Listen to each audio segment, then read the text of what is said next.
Hi hello welcome back to Kavya Sagar YouTube channel. ನಾನು ನಿಮ್ಮ ಕಾವ್ಯ. ತುಂಬ ದಿನ ಆಗಿತ್ತು ನಾನು ವೀಡಿಯೋನ ಅಪ್ಲೋಡ್ ಮಾಡಿ. ಯಾಕೆ ಅಂತ ಅಂದರೆ ಸ್ವಲ್ಪ ಹೆಲ್ತ್ ಇಶ್ಯೂಸ್ ಇತ್ತು.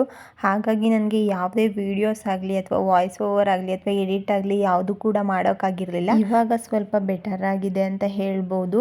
ಹುಷಾರಿಲ್ದಿದ್ದ ಕಾರಣ ಮನೇನೂ ಸ್ವಲ್ಪ ಕ್ಲೀನ್ ಮಾಡ್ಕೊಂಡಿರಲಿಲ್ಲ. ಅದನ್ನೆಲ್ಲ ಸ್ವಲ್ಪ ಹುಷಾರಾದ ತಕ್ಷಣವೇ ಕ್ಲೀನ್ ಮಾಡಿಕೊಂಡೆ. ನಾನು ಮನೆ ಒಳಗಡೆ ಒಂದು ಮನಿ ಪ್ಲ್ಯಾಂಟ್ನ ಹಾಕ್ಕೊಂಡಿದ್ದೀನಿ ಬಾಟಲ್ ಒಳಗಡೆ.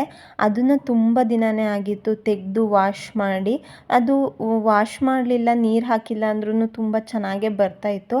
ಹಾಗಾಗಿ ಅದನ್ನು ತೆಗೆದುಬಿಟ್ಟು ನೀಟಾಗಿ ಕ್ಲೀನ್ ಮಾಡೋಣ ಅಂತ ಹೇಳಿ ನೀಟಾಗಿ ಎಲೆಗಳನ್ನೆಲ್ಲ ತೊಳೆದು ಅದ್ರ ಬೇರನ್ನು ಕೂಡ ತೊಳೆದು ಅದು ಬಾಟಲ್ ಸ್ವಲ್ಪ ಗಲೀಜಾಗಿತ್ತು, ಅದನ್ನು ಕೂಡ ನೀಟಾಗಿ ವಾಶ್ ಮಾಡಿ ಫ್ರೆಶ್ ಆಗಿರೋ ನೀರನ್ನ ತುಂಬಿ ಅದರೊಳಗಡೆ ಹಾಕಿ ಇಡ್ತಾ ಇದ್ದೀನಿ. ನನಗೆ ಯಾರೋ ಹೇಳಿದ್ದು ಮನಿ ಪ್ಲ್ಯಾಂಟ್ನ ನಾವು ಇಸ್ಕೊಂಡು ಬಂದು ಹಾಕಿದ್ರೆ ಅದು ಚೆನ್ನಾಗಿ ಬರಲ್ಲ, ಕದ್ಕೊಂಡು ಬಂದು ಹಾಕಿದ್ರೆ ತುಂಬ ಚೆನ್ನಾಗಿ ಬರುತ್ತೆ ಅಂತ. ಬಟ್ ನಾವು ಊರಲ್ಲಿ ದುಡ್ಡು ಕೊಟ್ಬಿಟ್ಟು ತಂದು ಇಟ್ಟಿದ್ದೀವಿ, ಅದು ಕೂಡ ತುಂಬಾ ಚೆನ್ನಾಗಿ ಬಂದಿದೆ. ಇದು ಕೂಡ ಚೆನ್ನಾಗಿ ಬರ್ತಿದೆ. ಇದು ಇಸ್ಕೊಂಡು ಬಂದು ಹಾಕಿರೋದು. ಬರೀ ಒಂದೇ ಒಂದು ಕಡ್ಡಿನ ತಂದುಬಿಟ್ಟು ನೀರು ಕುಡಿಯೋ ಬಾಟಲ್ಗೆ ನೀರು ತುಂಬಿ ಹಾಕಿದ್ದೆ. ನಿಜವಾಗ್ಲೂ ತುಂಬ ಚೆನ್ನಾಗಿ ಬರ್ತಿದೆ. ನನಗೆ ಈ ಥರ ಮನೆ ಒಳಗಡೆ ಗಿಡ ಇದ್ದರೆ ಇಷ್ಟ ಆಗುತ್ತೆ. ಅದೊಂಥರ ವೈಬ್ ಚೆನ್ನಾಗಿರುತ್ತೆ, ಅದು ನೀಟಾಗಿ ಚಿಗುರುತ್ತಾ ಇದ್ದರೆ. ಇನ್ನೂ ಸ್ವಲ್ಪ ಜನ ನಾನು ಇನ್ಸ್ಟಾಗ್ರಾಮಲ್ಲೆಲ್ಲ ವೀಡಿಯೋದಲ್ಲಿ ನೋಡಿದ್ದೆ, ಮನಿ ಪ್ಲ್ಯಾಂಟ್ನ ಮನೆ ಒಳಗಡೆ ಇಡಬಾರ್ದು, ನೆಗೆಟಿವ್ ಇರುತ್ತೆ, ನೆಗೆಟಿವ್ ಎನರ್ಜಿ ಇರುತ್ತೆ ಅಂತ ಹೇಳ್ತಾರೆ. ಯಾವುದು ನಿಜ ಯಾವುದು ಸುಳ್ಳು ಗೊತ್ತಿಲ್ಲ. ನಾನಂತೂ ಇಟ್ಕೊಂಡಿದ್ದೀನಿ. ಸೊ ಗಿಡನೆಲ್ಲ ನೀಟಾಗಿ ವಾಶ್ ಮಾಡಿ ಅದಕ್ಕೆ ಒಂದು ದಾರನ ಕಟ್ಬಿಟ್ಟು ಕಿಟಕಿಗೆ ಹಾಕಿದೆ. ಅದು ಹಾಗೆ ಹಪ್ತಾ ಹೋಗುತ್ತೆ, ಹಾಗಾಗಿ ದಾರನ ಕಟ್ಟಿ ಕಿಟಕಿಗೆ ಹಾಕಿದ್ದೀನಿ.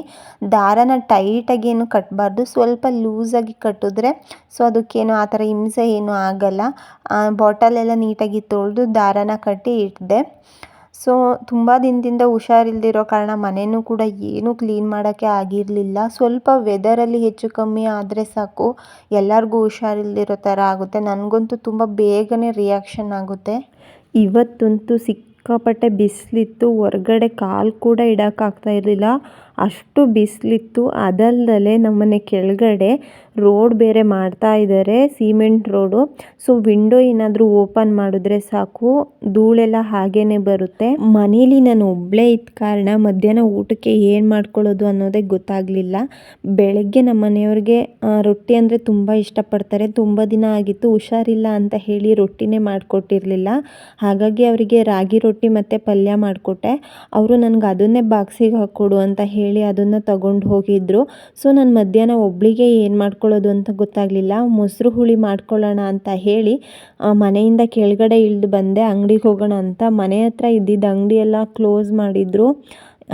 ತುಂಬ ಬಿಸಿಲಿತ್ತು, ಜನ ಯಾರೂ ಇಲ್ಲ ಅಂದ್ಕೊಂಡು ಕ್ಲೋಸ್ ಮಾಡಿದರು ಅನಿಸುತ್ತೆ. ಸ್ವಲ್ಪ ದೂರದಲ್ಲೇ ಇರೋ ಅಂಗಡಿಗೆ ಹೋಗಿ ಮೊಸರು ತರೋಣ ಅಂತ ಹೋದೆ. ನೋಡಿದ್ರೆ 150 ರೂಪಾಯಿ ಬಿಲ್ ಮಾಡ್ಕೊಂಡು ಬಂದೆ. ನಮ್ಮ ಮನೆಯವರು ನನ್ನ ಅಂಗಡಿಗೆ ಕಳ್ಸೋಕ್ಕೆ ಹೆದರುತ್ತಾರೆ, ನೀನು ಒಂದು ಸಲ ಅಂಗಡಿಗೆ ಹೋದರೆ ಸಾಕು ನಮ್ಮ ಮನೆಯೇ ಹಾಳು ಮಾಡಿ ಬರ್ತೀಯ ಅಂತ. ಸೊ ಏನೇನು ಬೇಕು ಎಲ್ಲ ತಗೊಂಡು ಮನೆಗೆ ಬಂದೆ. ಆ ಬಿಸಿಲಲ್ಲಿ ನಿಜವಾಗ್ಲೂ ಹೋಗಿ ಬರೋಕ್ಕೆ ಆಗಲಿಲ್ಲ. ಅದು ಅಲ್ಲದೆ ನಮ್ಮ ಮನೆ ಇರೋದು 4th ಫ್ಲೋರಲ್ಲಿ. ಹೊತ್ತಿಗಂತೂ ತುಂಬಾ ಸುಸ್ತಾಗಿ ಹೋಗುತ್ತೆ, ಹೋಗೋದು ಬೇಡ ಅನಿಸುತ್ತೆ. ನಾನಂತೂ ಕೆಳಗಡೆ ಹೋದರೆ ಸಾಕು ಎಲ್ಲರ ಮನೆ ಬಾಗಿಲನ್ನು ಕೂಡ ನೋಡ್ಕೊಂಡು ಹೋಗ್ತೀನಿ. ಎಲ್ಲರೂ ತುಂಬ ಚೆನ್ನಾಗಿ ರಂಗೋಲಿ ಬಿಟ್ಟಿರ್ತಾರೆ, ಕೆಲವರಂತೂ ಅದಕ್ಕೆ ಕಲ್ಲರೆಲ್ಲ ಹಾಕಿರ್ತಾರೆ, ತುಂಬ ಚೆನ್ನಾಗಿ ಕಾಣಿಸ್ತಾ ಇರುತ್ತೆ. ಅದನ್ನು ನೋಡ್ಕೊಂಡು ಹೋಗ್ತೀನಿ. ನಿಜವಾಗ್ಲೂ ಹಳ್ಳಿ ಕಡೆಗಿಂತ ಸಿಟಿ ಕಡೆನೇ ತುಂಬ ಚೆನ್ನಾಗಿ ಮನೆ ಬಾಗಿಲಿಗೆ ನೀರು ಹಾಕಿ ರಂಗೋಲಿ ಹಾಕ್ತಾರೆ ಪ್ರತಿದಿನ. ಹಾಗೂ ಹೀಗೂ ಎಲ್ಲದನ್ನು ನೋಡಿಕೊಂಡು ಮನೆಗೆ ಬಂದೆ. ಮನೆಗೆ ಬಂದು ನನಗೊಬ್ಳಿಗೆ ಮಜ್ಜಿಗೆ ಹುಳಿನ ಮಾಡ್ಕೊಳ್ಳೋಣ ಅಂತ ಹೇಳಿ ತುಂಬಾ ಸಿಂಪಲ್ಲಾಗಿ ಮಾಡ್ಕೋಬೋದು, ತುಂಬ ಈಸಿಯಾಗಿರುತ್ತೆ, ಏನಿಲ್ಲ ಸ್ವಲ್ಪ ಇಂಗ್ರೀಡಿಯೆಂಟ್ಸಲ್ಲೇ ಮಾಡ್ಕೋಬೋದು. ಸೊ ಇದು ಒಂಥರ ನನಗೆ ಫೇವ್ರೇಟ್ ಅಂತಲೇ ಹೇಳ್ಬೋದು. ಸೊ ಇದನ್ನು ನಾನು ಯಾಕೆ ಇವಾಗ ಮಾಡ್ಕೊಳ್ತಾ ಇದ್ದೀನಿ ಅಂದರೆ ನನ್ನ ಹಸ್ಬೆಂಡ್ಗೆ ಈ ಥರದ್ದೆಲ್ಲ ಸ್ವಲ್ಪ ಅಷ್ಟಾಗಷ್ಟು ತಿನ್ನಲ್ಲ ಅವರು. ಹಾಗಾಗಿ ನಾನು ಅವ್ರು ಇಲ್ದಿದ್ದಾಗ ನನಗೇನು ಇಷ್ಟ ನಾನು ಅದನ್ನು ಮಾಡ್ಕೊಳ್ತೀನಿ, ಅವರಿದ್ದಾಗ ಅವ್ರಿಗೇನು ಇಷ್ಟ ಅದನ್ನೇ ಮಾಡಿಕೊಡ್ತೀನಿ. ಸೊ ಇವತ್ತಿನ ಬೆಳಗ್ಗೆ ತಿಂಡಿಗೆ ನಾನು ಅವ್ರಿಗೆ ರೊಟ್ಟಿ ಅಂದರೆ ತುಂಬ ಇಷ್ಟ ಆಗುತ್ತೆ, ಹಾಗಾಗಿ ರಾಗಿ ರೊಟ್ಟಿ ಮತ್ತು ಪಲ್ಯ ಮಾಡಿಕೊಟ್ಟಿದ್ದೆ. ಬಾಕ್ಸಿಗೂ ಕೂಡ ಅದನ್ನೇ ತೊಗೊಂಡು ಹೋಗಿದ್ರು. ನಾನಿವಾಗ ಇದನ್ನು ಮಾಡ್ಕೊಳ್ತಾ ಇದ್ದೀನಿ. ಸೊ ಪ್ಯಾನ್ ಬಿಸಿಯಾಗೆ ಹೋಯಿತು, ಇದಕ್ಕೆ ಸ್ವಲ್ಪ ಆಯಿಲ್ನ ಹಾಕ್ಕೊಳ್ಳೋಣ. ಏನಿಲ್ಲ, ಸಿಂಪಲ್ಲಾಗಿ ಸ್ವಲ್ಪ ಇಂಗ್ರೀಡಿಯೆಂಟ್ಸಲ್ಲೇ ಮಾಡ್ಕೋಬೋದು. ನಾನಿಲ್ಲಿ ಚಿಕ್ಕದಾಗಿರೋ 2 ಈರುಳ್ಳಿ, ಹಾಗೆ ಒಂದು 3 ಎಸಳು ಬೆಳ್ಳುಳ್ಳಿ, ಹಾಗೆ 2 ಒಣಮೆಣ್ಸಿನ್ಕಾಯಿ, ಒಂದು 3-4 ಎಸಳು ಕರಿಬೇವಿನ ಸೊಪ್ಪನ್ನ ತಗೊಂಡಿದ್ದೆ ಅಷ್ಟೇ. ಒಣಮೆಣ್ಸಿನ್ಕಾಯಿ ಹಾಗೆ ಕರಿಬೇವಿನ ಸೊಪ್ಪು ಮತ್ತು ಬೆಳ್ಳುಳ್ಳಿನ ಚೆನ್ನಾಗಿ ರೋಸ್ಟ್ ಮಾಡ್ಕೋಬೇಕು. ಬೆಳ್ಳುಳ್ಳಿ ಎಷ್ಟು ಚೆಂದ ರೋಸ್ಟ್ ಆಗುತ್ತೋ ಅಷ್ಟು ಚೆನ್ನಾಗಿರುತ್ತೆ. ಆಮೇಲೆ ಸ್ವಲ್ಪ ಈರುಳ್ಳಿನೂ ಹಾಕಿ ಚೆನ್ನಾಗಿ ರೋಸ್ಟ್ ಮಾಡ್ತಾಯಿದ್ದೀನಿ. ಈರುಳ್ಳಿ ಟ್ರಾನ್ಸ್ಪರೆಂಟ್ ಆಗೋವರೆಗೂ ಕೂಡ ಚೆನ್ನಾಗಿ ರೋಸ್ಟ್ ಮಾಡ್ಕೋಬೇಕು. ಏನಿಲ್ಲ, ನಮಗೆ ಅಡುಗೆ ಮಾಡ್ಕೊಳಕ್ಕಾಗಲ್ಲ, ಸ್ವಲ್ಪ ಬೇಗ ಅಡುಗೆ ಮಾಡ್ಕೋಬೇಕು ಅಂದಾಗ ತುಂಬಾ ಸಿಂಪಲ್ಲಾಗಿ ಆಗೋಗುತ್ತೆ. ನನಗಂತೂ ಫೇವ್ರೇಟ್ ಅಂತಲೇ ಹೇಳ್ಬೋದು. ಇದನ್ನು ನಾನು ನಮ್ಮ ದೊಡ್ಡಮ್ಮ ಅವರಿಂದ ಕಲಿತೆ. ಅವರು ಸ್ವಲ್ಪ ಎಮರ್ಜೆನ್ಸಿ ಅಡುಗೆ ಅಂತ ಹೇಳಿದಾಗ ಇದನ್ನು ಮಾಡೋರು.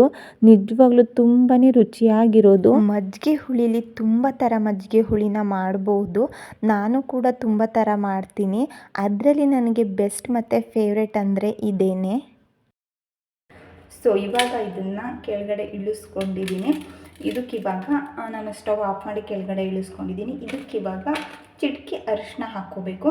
ಆಮೇಲೆ ಸ್ವಲ್ಪ ಚಿಲ್ಲಿ ಪೌಡರ್ ಹಾಕ್ಕೋಬೇಕು. ಸ್ವಲ್ಪ ಅಂದರೆ ನಿಮಗೆ ಖಾರಕ್ಕೆ ಎಷ್ಟು ಬೇಕೋ ಅಷ್ಟು ಚಿಲ್ಲಿ ಪೌಡರ್ ಹಾಕ್ಕೋಬೇಕು. ಸ್ವಲ್ಪ ಅರಿಶಿನ, ಹಾಗೆ ರುಚಿಗೆ ಎಷ್ಟು ಬೇಕೋ ಅಷ್ಟು ಖಾರದ ಪುಡಿ. ನಾನಿಲ್ಲಿ ಸ್ವಲ್ಪ ಧನ್ಯದ ಪುಡಿ ಕೂಡ ಆ್ಯಡ್ ಮಾಡ್ಕೊಳ್ತಾ ಇದ್ದೀನಿ. ಇದು ನಿಮಗೆ ಆಪ್ಷನಲ್ಲು, ಇಷ್ಟ ಇದ್ದರೆ ಹಾಕೋಬೋದು, ಇಲ್ಲಾಂದರೆ ಇದನ್ನು ಸ್ಕಿಪ್ ಮಾಡ್ಬೋದು. ನೀವು ಸಾಂಬಾರು ಸೊಪ್ಪನ್ನ ಹಾಕ್ಕೊಳ್ಳೋದಾದರೆ ಇದನ್ನು ಸ್ಕಿಪ್ ಮಾಡಿ. ಹಾಕಿದ್ರೂ ತುಂಬಾ ಚೆನ್ನಾಗಿರುತ್ತೆ ರುಚಿ. ಹಾಗೆ ರುಚಿಗೆ ಎಷ್ಟು ಬೇಕೋ ಅಷ್ಟನ್ನು ಉಪ್ಪನ್ನು ಆ್ಯಡ್ ಮಾಡಿ ನೀಟಾಗಿ ಮಿಕ್ಸ್ ಮಾಡಿಕೊಂಡ್ರೆ ಆಯಿತು. ಚೆನ್ನಾಗಿ ಮಿಕ್ಸ್ ಮಾಡ್ಕೋಬೇಕು.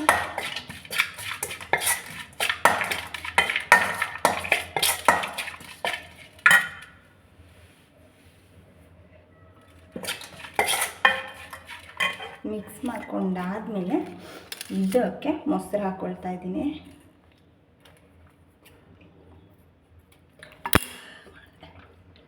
ಸೊ ನಾನಿವಾಗ ಎಷ್ಟು ಊಟಕ್ಕೆ ಬೇಕೋ ಅಷ್ಟು ಮೊಸರು ಹಾಕ್ಕೊಳ್ತಾ ಇದ್ದೀನಿ.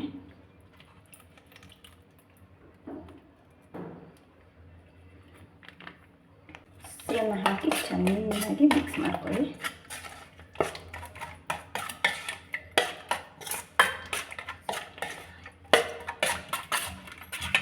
ಇದಕ್ಕಿವಾಗ ನಮಗೆ ರುಚಿಗೆ ಎಷ್ಟು ಬೇಕೋ ಅಷ್ಟು ಉಪ್ಪನ್ನು ಕೂಡ ಹಾಕ್ಕೊಳ್ಳಿ.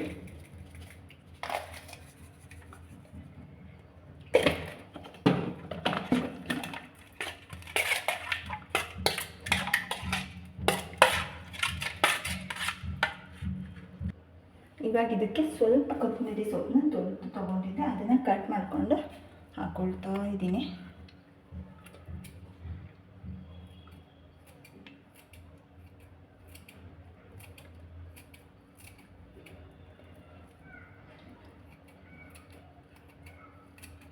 ಸೊ ನೀವಿಲ್ಲಿ ನೋಡ್ತಾ ಇರ್ಬೋದು ಎಷ್ಟು ಚೆನ್ನಾಗಾಗಿದೆ ಅಂತ. ನಾನಿಲ್ಲಿ ನನಗೊಬ್ಳಿಗೆ ಎಷ್ಟು ಬೇಕೋ ಅಷ್ಟನ್ನು ಮಾತ್ರ ತೊಗೊಂಡಿದ್ದೀನಿ.